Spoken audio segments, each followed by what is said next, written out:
எதிர்க்கட்சி தலைவரால் அளிக்கப்பட்ட கருத்தினை 4வது பத்திக்கு அடுத்து கூடுதலாக சேர்க்கலாம் என மாண்புமிகு பேரவைத் தலைவர் அவர்களை கேட்டுக்கொள்கிறேன்.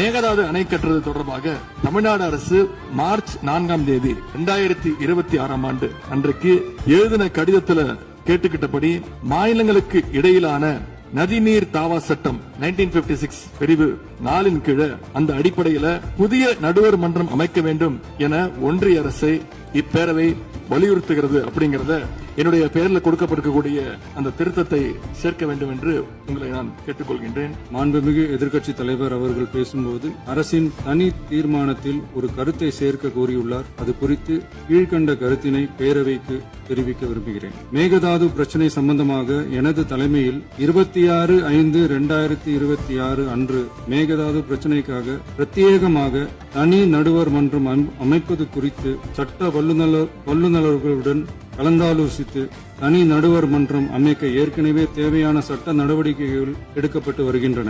எனவே எதிர்க்கட்சி தலைவரால் அளிக்கப்பட்ட கருத்தினை 4வது பத்திக்கு அடுத்து கூடுதலாக சேர்க்கலாம் என மாண்புமிகு பேரவைத் தலைவர் அவர்களை கேட்டுக்கொள்கிறேன். கர்நாடகா மேகதாது அணை கட்டுறதை தடுக்க சட்ட ரீதியாகவும் பிரதமர் மூலமாகவும் இந்த அரசு எடுக்கின்ற அனைத்து முயற்சிகளுக்கும் திராவிட முன்னேற்ற கழகம் நிச்சயமாக துணை நிற்கும். மேகதாது அணை கட்ட முயற்சிக்கக்கூடிய கர்நாடக அரசை நாம அனைவரும் சேர்ந்து ஒற்றுமையாக இருந்து தடுத்து நிறுத்துவோம் என்று கூறி இந்த தீர்மானத்திற்கு எங்களுடைய முழு ஆதரவை நாங்கள் தெரிவித்துக் கொள்கின்றோம்.